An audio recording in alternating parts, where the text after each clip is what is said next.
Hey everybody and welcome to the Bullshit Party. And in this one we're going to be taking a closer look at the new podium vehicle, the Italy GTB. We are of course going to be taking a look at the interior of the car, the exterior, and the way it drives. And of course we're going to be stopping by Los Santos Customs, but all in good time. First, a little introduction of the car.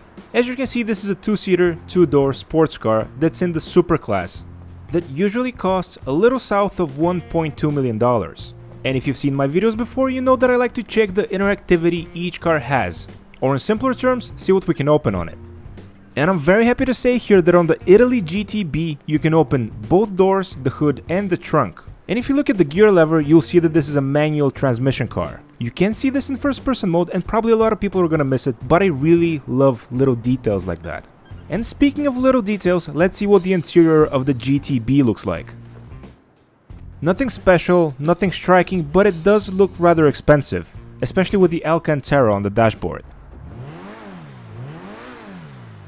The sound in my opinion is good, but not great. But after we go to Los Santos Customs and max out all the performance options, it might improve, so let's see. But of course first we need to perform the scientific test to see what kind of car we're dealing with. And I'm very happy to report that just like the car this one's based on, we are dealing with an all-wheel drive car.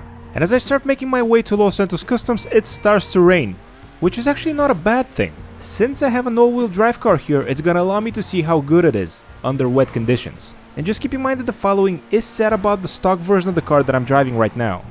The car feels absolutely amazing to drive under these conditions. It's slippery when you want it to be, it brakes fairly well for a stock car, and it has this weird not all the time on all-wheel drive system that's just a joy to make corners with.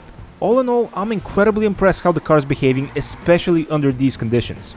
The acceleration is good, and even though I haven't had the chance to reach the top speed yet, that feels like it has potential as well. And on the other spectrum of things that have no potential is apparently my driving, which seems to be getting worse and worse by the day. But that aside, the car seems absolutely amazing to drive still. And one thing that I haven't talked about yet is that this car can be customized at Benny's.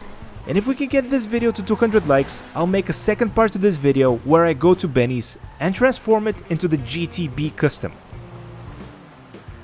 But this isn't Benny's, this is Los Santos Customs. And if you've seen my videos before, you know that the first thing I like to do after I repair the damage that is upgrade all the performance options up front. If we can get the video to 200 likes, this is actually gonna be a nice comparison to see the difference between customizing the car in Los Santos Customs and then going to Benny's and see what customization options they have there. Just a quick glance that this is in fact the podium vehicle. And let's continue to upgrade the performance options, going with the transmission and then the turbo. And with that, the car is maxed out on its performance options. So the first customization thing that we're gonna look at is the front bumper. And I can only speak on my own behalf, but I'm very happy with the selection we have here. And the same can be said about the rear bumper selection. Quality over quantity is definitely the slogan with these two. And as soon as we select a rear bumper, we're gonna go to the exciting stuff and see what exhaust options we have. And the exhausts are the same story as were the bumpers. I have to say that I'm very impressed with the level of customization this car has in Los Santos Customs for a car that's over 3 years old. This one so far rivals some of the new cars that were released this summer.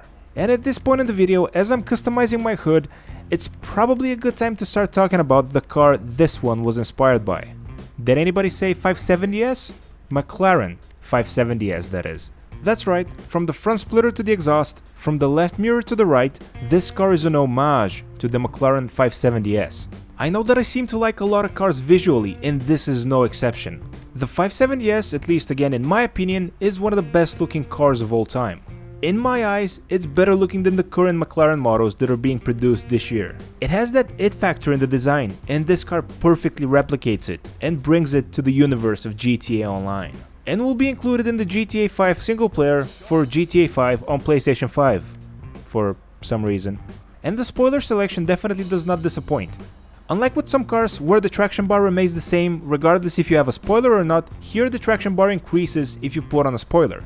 And I chose the sharp wing because the chrome matches the chrome that I have on the hood. Bling bling. And next up we have the wheels.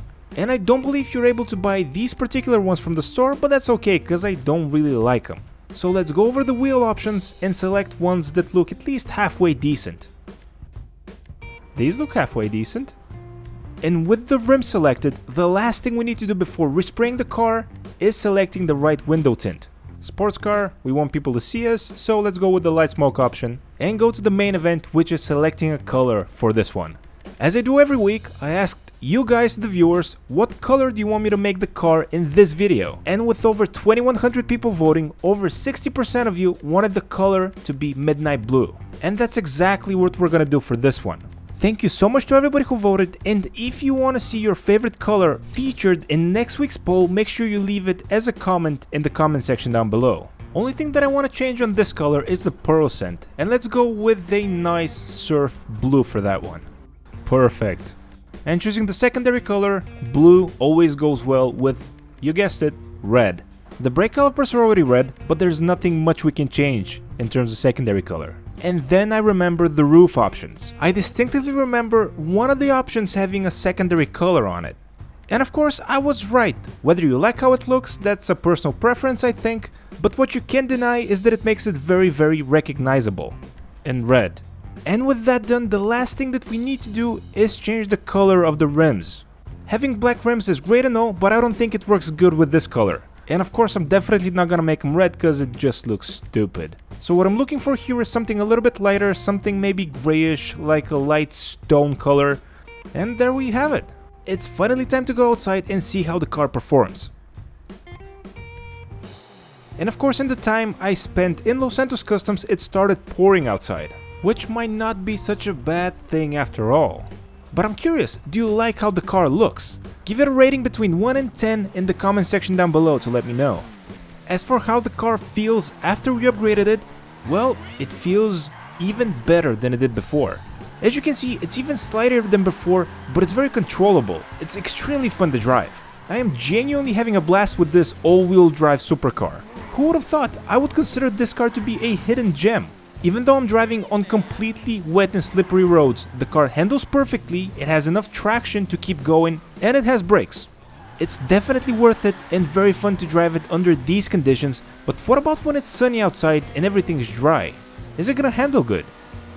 And to find that out, after driving it for a couple of more minutes in the rain, I found a spot where I just waited for a couple of minutes for the rain to stop. And now that we have a dry road, the car handles... I can't lie, it handles great. It almost sticks to the road, it has very good traction, and it corners extremely well. I am still amazed that I haven't driven this car before, seeing how good it is. And I usually like to end these things by telling you if it's worth it or not based on everything we saw in the video. If you're looking to race, this is definitely a competitive one, but it's not the fastest one. But I personally don't really care about that. I drive my cars in free mode. And if you're like me and you like to have fun with your cars, this car drives like a dream.